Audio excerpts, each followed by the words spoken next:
Fala, Tester! Você vai ver aqui agora mais uma das palestras do evento For All Test 2024. Lembrando que você consegue ver aqui gratuitamente todas as palestras do evento 2020, 2021, 2022, 2023 e agora o evento de 2024 também.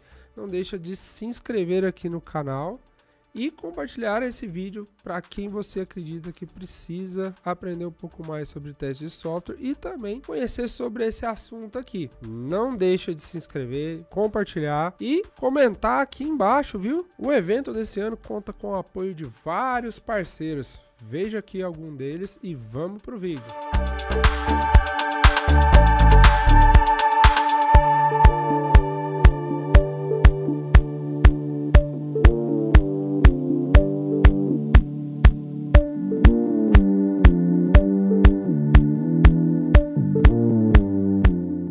Boa tarde, pessoal. Aqui provavelmente alguém já deve ter encontrado comigo, ou no TDC, ou ter escutado falar do que é a Ladies. Eu era um pouquinho Maria Palestra, né? Como as pessoas me chamavam. Ou farinha de evento de tecnologia, né? Era meetup de desenvolvimento, tudo que me chamasse eu estava lá falando. Bom, minha autodescrição primeiro. Sou uma mulher alta, branca, de cabelos longos até a cintura. Estou com a camiseta do evento, é preta com a gola amarela. Bom, todo mundo me conhecia ali antes da pandemia como Nathalie Cabral, né? E aí, depois da pandemia, agora, por onde eu ando no meu condomínio, olha, a mãe da Luísa! Né? Minha baixinha, autista, minha vida, que vai fazer 5 anos de idade agora em julho. E também, além de mãe da Luísa, sou engenheira iOS no Itaú Unibanco, atuo no time de integração, sou o rostinho que coloca o aplicativo iOS lá dentro da loja, sou fundadora do que é a Ladies. Bom, não sei se alguém aqui já ouviu falar. Se souber. A gente fez 3 anos de evento, né? Uma modalidade online. Não, foram 2 modalidades online e 2 presenciais. E aí eu estou só em qualidade há 10 anos, mas eu comecei com desenvolvimento com 12 anos de idade. Então, assim, sempre aos 12, eu assisti o filme Piratas do Vale do Silício, eu falei, me apaixonei, é isso que eu quero para a minha vida. Comecei a estudar .NET, ASP.NET, na época, VB, e aí eu comecei a pegar freelas para entrar no curso técnico, e aí, daí, comecei a estudar, mas aí, até em 2019, eu falava para mim mesma, nunca vou pôr a mão no Java. Nunca vou colocar a mão no Java. Aí, em 2020, eu entrei no Itaú, me apaixonei pelo Java. Por isso que, a palestra aqui, a gente vai fazer críticas à galera que escolhe em robot, mas não taquem sapato, tá, gente? É algo construtivo. E aí, como eu já resumi aqui, palestrante, organizadora, coordenadora, qualquer grupinho que vai falar de tecnologia, pode contar comigo, que a gente toca e faz acontecer. Pode falar, amigo. Boa tarde, gente. Sou Henrique, eu tive o prazer de conhecer a Nath no Itaú, e ela me... Oi? Não tem? Tá. Oi, boa tarde. Eu tive o prazer de conhecer a Nath no Itaú, e eu trabalhei com ela, acho que durante uns 3 anos, direto no mesmo time. Ela era a minha par de qualidade. Bem, eu sou de Sorocaba, sou formado em análise de desenvolvimento de sistemas. Eu atuei como 2 anos como desenvolvedor full stack, com .NET Core e Angular. Aí depois fui para o Itaú e como QA. Então, eu caí de paraquedas na área de qualidade e super me identifiquei com a área. Eu sou apaixonado por código e apaixonado por Pokémon. Então, é meu hobby e o que eu mais gosto. E eu tive o prazer de encontrar a Nath na carreira e a gente se dá super bem e trabalha junto desde então. Certo. E aí o tema da palestra que a gente vem trazer hoje é Robot, por que não? A gente quis deixar assim, para não espantar o público, né? Porque aí a gente ia colocar I love you Java e... Tô brincando. Então, assim, quem aqui hoje trabalha com automação mobile, back-end, enfim, seja com a tecnologia, que automatiza com robot? Eita, estamos lascados. Então, Por quê? Bom, vamos entrar lá o porquê da causa e a gente entra aqui, convida vocês, numa discussão construtiva, para que vocês tragam também a sua defesa, né, a sua vivência, e a gente consiga contribuir com todos que estão aqui em casa. A agenda aqui da apresentação. Primeiro momento, a gente vai explicar se o low-code vale a pena, né, e vai trazer o porquê, o contexto do low-code. Lá para frente, a gente fala. A curva de aprendizado. A gente vai falar também sobre a diferença entre keywords e métodos, por que a galera tem tanto medo de método e prefere as keywords, e também sobre uma ajuda escalável. O Robots fala muito sobre a comunidade, mas até que ponto nós temos que expor as coisas para a comunidade que está acontecendo dentro da empresa. Então, tem que tomar muito cuidado com isso, e também quais outras ferramentas alternativas ao Robot que a gente pode usar. Bom, quando a gente cita de código, né, de alta plataforma, code, a gente tenta atender as necessidades e particularidades do projeto. Olhando para o contexto que a gente vive lá dentro do Itaú, a gente imagina que é um banco de muitos anos, então tem um pouquinho da tecnologia que o Rubio mostrou aqui, tem de tudo, né? E a gente olha para o nosso quadro funcional lá, as oportunidades que a gente tem do nosso lado, que é os desenvolvedores, são pessoas, né, de back-end, por exemplo, que têm contato com Java, muito tempo, e, hoje em dia, coloca um pouquinho a mão no código ali com Kotlin. O pessoal de Android são todos nativos, também atuam com Kotlin. E o pessoal de iOS, que são todos nativos que atuam com Swift.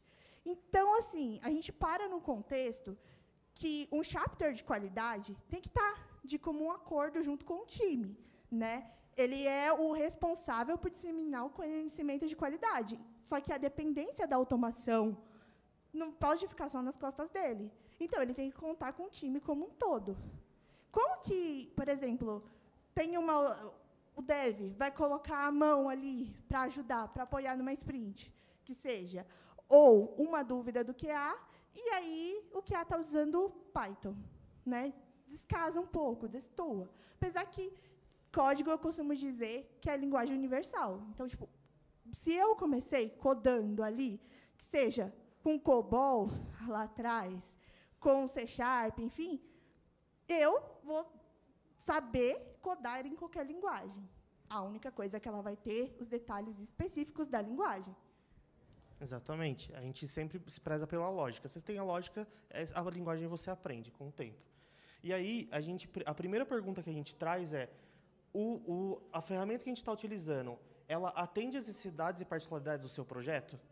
É um projeto novo? É um projeto que está sendo desenvolvido em WebView? É um projeto já legado, que tem diversas tecnologias dentro? Tem nativo, tem .NET, tem WebView. Então, assim, qual é a complexidade do aplicativo que eu estou testando? Já isso voltado para mobile, né? E aí, a gente trouxe alguns tópicos de cada uma. Então, por exemplo, no High Code, a gente tem um nível de abstração absurdo. A gente consegue, de fato, desbiuçar e pegar exatamente o que a gente precisa e fazer métodos completamente genéricos de reutilização. Então, por exemplo, a gente sabe que no Low Code a gente tem isso também, mas fica muito engessado a ferramenta que a gente está utilizando. Já no High Code, a gente consegue personalizar tudo, entendeu? E uma dica particular de carreira, não se limite a framework, plataforma, porque, nossa, eu me adaptei mais com essa, mas é interessante você experimentar de todos os outros mundos, porque a gente nunca sabe quando uma boa oportunidade pode aparecer na porta e ser algo que a gente não deseja. A minha história mesmo, eu falava, eu tenho até uma entrevista para o eMasters lá com o Pokémon, que eu falei para ele, eu nunca vou colocar a mão no Java. Java é a coisa que eu quero longe. E aí apareceu a oportunidade do banco, que era Java, e eu falei, eu vou, é uma ótima oportunidade, promissora para a minha carreira. Então, assim, se desafie. Certo. Aí, isso a gente está falando, a gente trouxe também um pouco de curva de aprendizado. Na curva de aprendizado, qual que é o custo-benefício de você ficar preso a uma ferramenta low-code?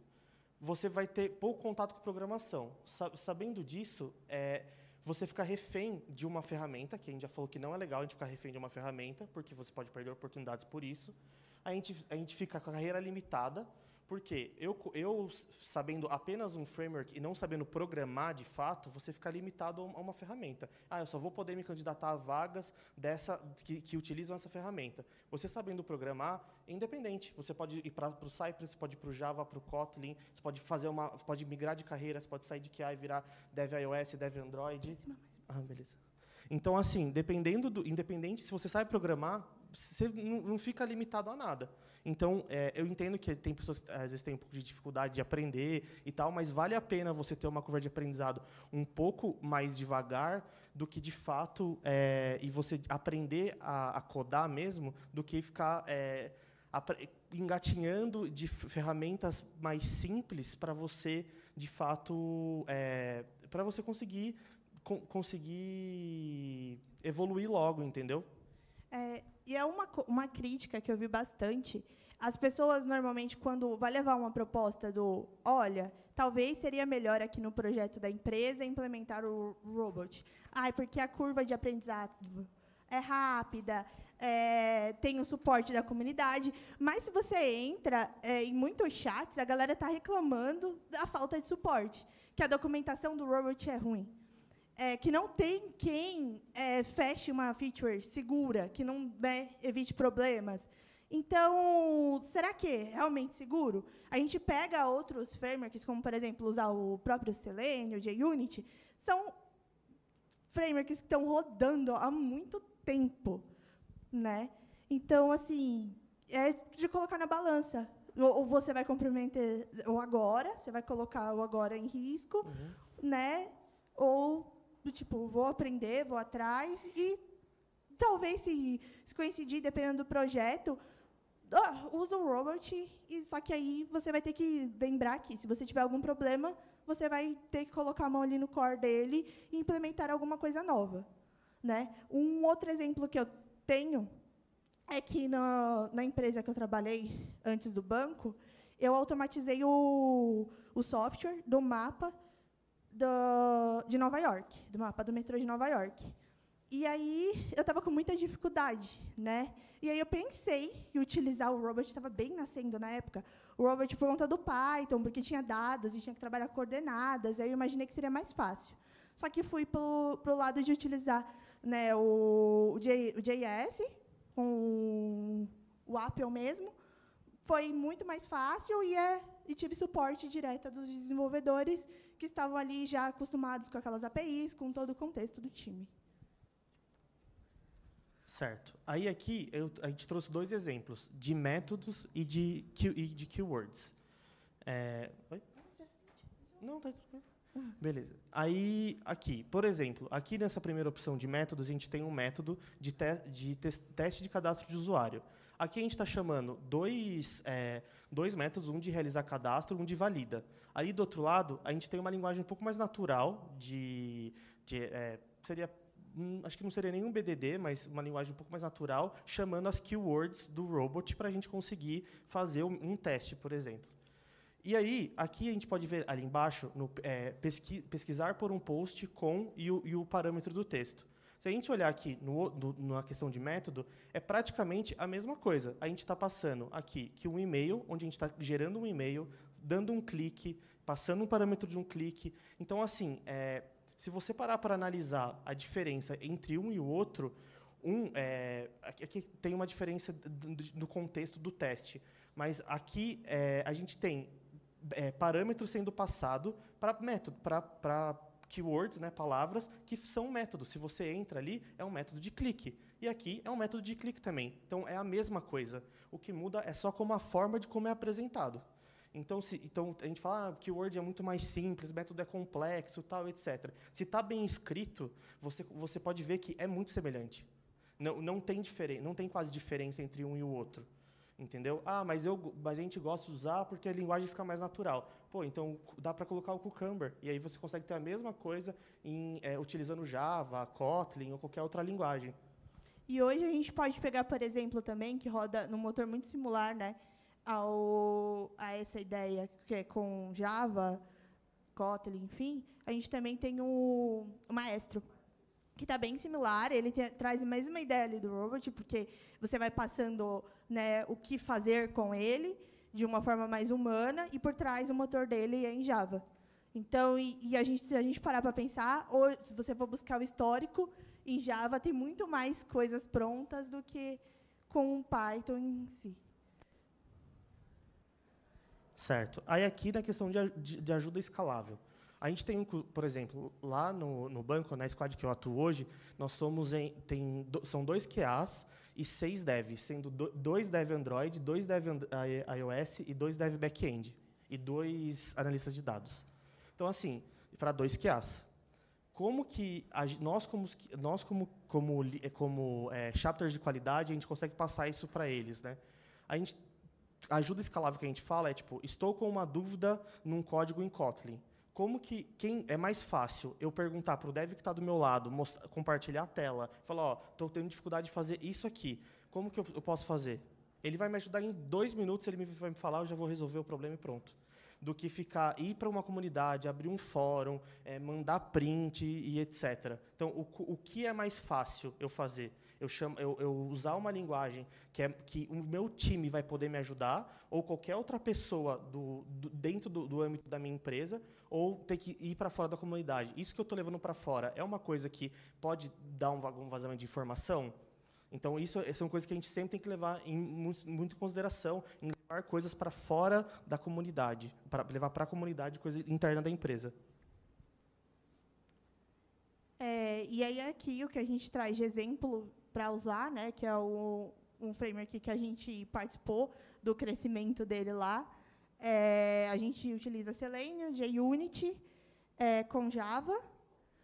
E agora, depois de uns 2 anos para cá, a gente implementou Kotlin para que seja, né, diverso, para melhorar o contato entre QA e Dev em si. E a gente tem até o sonho de deixar ele multilinguagens, né? Sim, a gente implementou o Kotlin por conta disso mesmo. Se eu estou atolado numa sprint e eu tenho já os testes apresentados para os devs, eles já sabem como eu testo, como as coisas funcionam, a gente mostra para eles codem codar para mim. Então, eles já sabem como o framework funciona, conceito de orientação a objeto, page object. Então, é muito mais fácil de eu, como chapter de qualidade, mostrar para eles como eu escrevo um texto, como eu codo um teste para eles pegarem e fazerem. Às vezes, os elementos já estão todos mapeados, é só eles codarem. Então, isso facilita muito você escalar a automação no dia a dia da sua squad.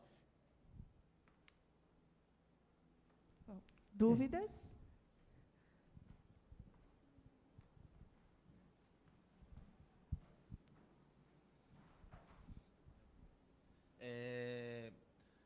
Assim, achei bem interessante a proposta, né, do robot com Java. Eu sou javeiro, tá, de nascença, na verdade, e hoje eu trabalho bastante com robot, então eu conheço bastante os dois mundos.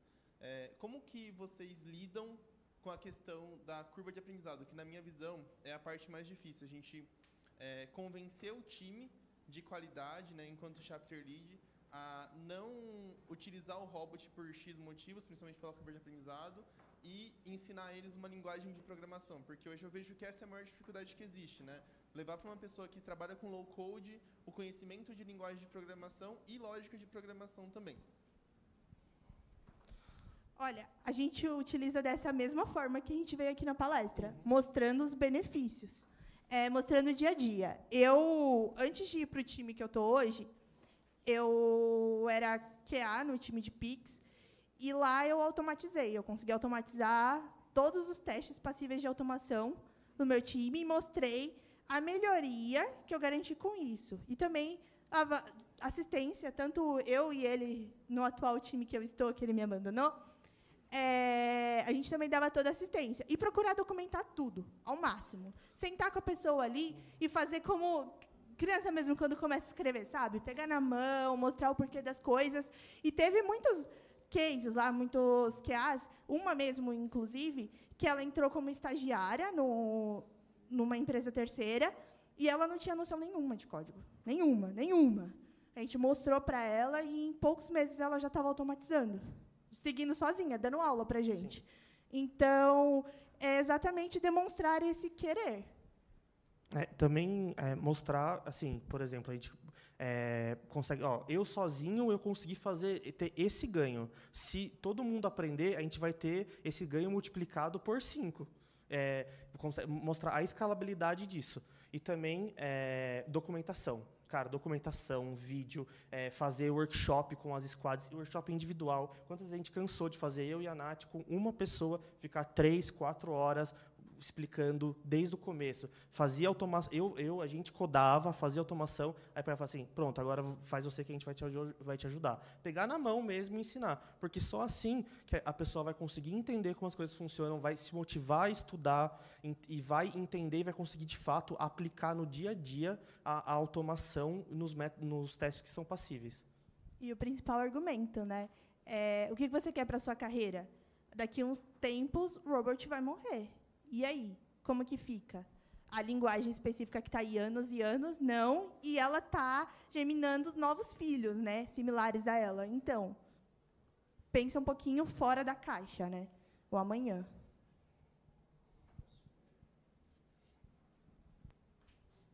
Boa tarde. Ao contrário do nosso colega falou que é Javeiro, eu sempre fui mais voltado para .NET, C#.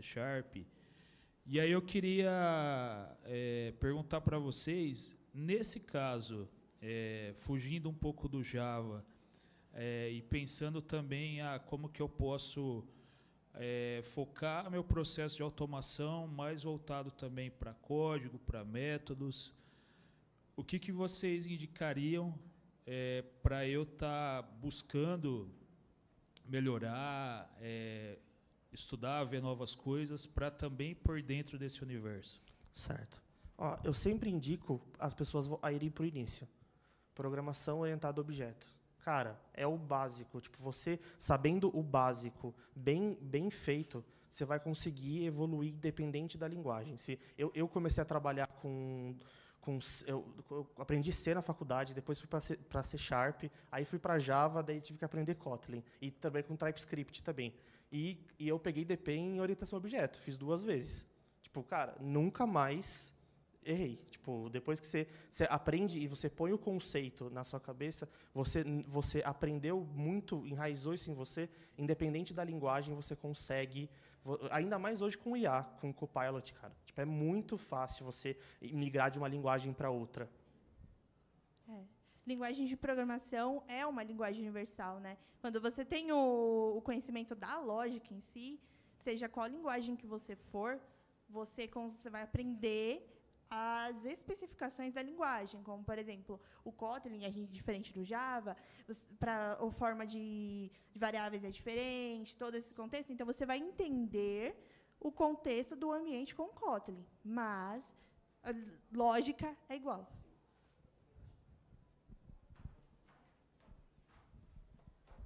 Boa tarde, pessoal.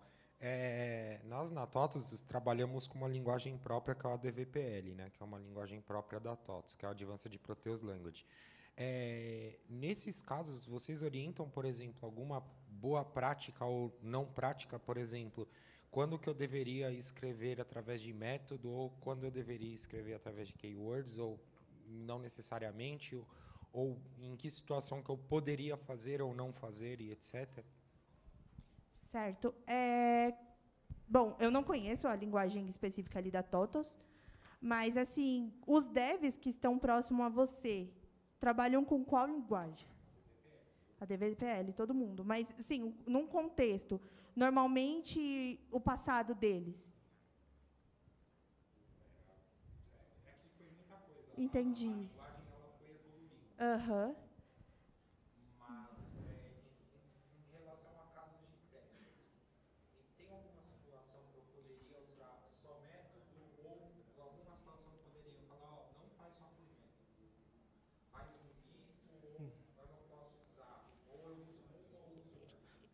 Eu focaria em usar o método. Método. Pensando na sua carreira. Sim, porque o método você consegue usar em qualquer linguagem, entendeu?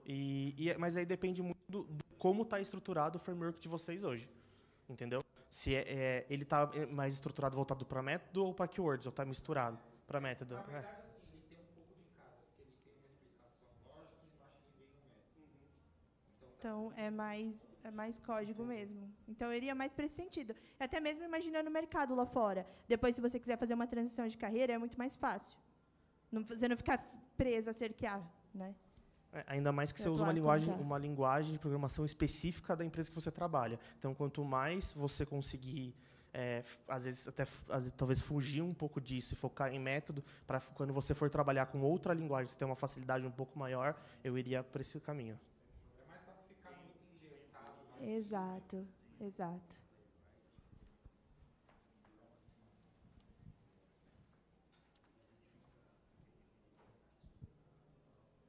Boa tarde aí, pessoal. Parabéns aí pela apresentação.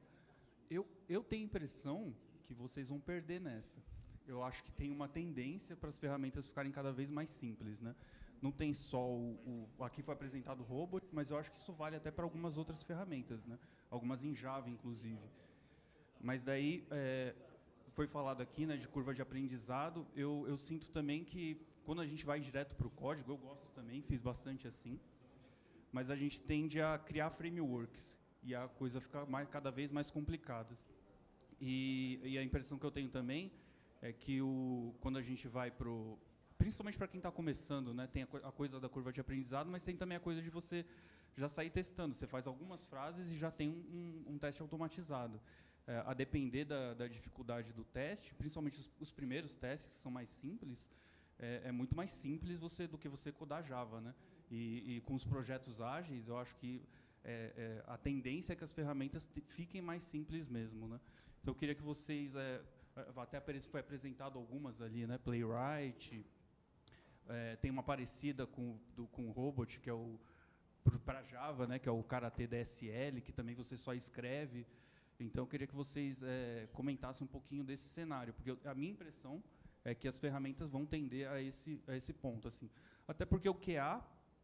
o que ele tem que fazer é o teste, né? Ele tem que dominar técnicas de teste, escolher os melhores testes. Eu não sei se ele deveria ser um desenvolvedor assim tão sofisticado, né? Mas, enfim, eu queria que vocês comentassem esse ponto. Certo. Por exemplo, você vai fazer um scroll em uma linguagem, um framework que utiliza keywords. E a keyword de scroll, ela não funciona, certo? Você pode fazer duas coisas. Você pode ir para a comunidade do framework que você está utilizando, ou você vai ter que codar e fazer esse scroll funcionar, certo? Então, nesse caso, e muitas vezes quando você utiliza um framework que ele utiliza mais low code, para você conseguir chegar a modificar esse método que você está fazendo, que não funcionou para a sua realidade, o buraco é mais embaixo. É muito abstraído para facilitar para o usuário final, para você conseguir modificar aquele método, do que você simplesmente criar um método novo e fazer, utilizando, por exemplo, o JUnit, ou o Cypress, enfim. Eu acho assim, que tudo tem como você aplica. Eu acho que tem projetos que você não tem o que pensar. É o framework, é Robot, é Maestro, é Playwright, não tem o que pensar. E tem projeto que você fala, peraí, esse projeto aqui ele vai ser mais complexo, então eu não vou poder usar uma ferramenta como essa. Entendeu? Eu acho que é muito de decisão técnica de qual ferramenta utilizar, entendeu? O contexto do projeto. É o que a gente estava comentando aqui. O contexto que a gente tem hoje é um aplicativo de um banco que tem 100 anos. Então, assim, ele é um nó gigantesco. Tem diversas tecnologias rodando ali. Então, o que a gente tem de contexto como nossa fonte de apoio? Os desenvolvedores que estão atuando ao nosso redor. E qual que são a linguagem de domínios dele? Então, seria melhor seguir por essa vertente. Um outro exemplo que eu dei foi do projeto do mapa de Nova York. O projeto estava sendo entregue em React, e o que eu tinha de suporte ao meu redor era desenvolvedores JS. Então, eu fui por esse caminho. Então, assim, é muito mais o contexto que você está inserido.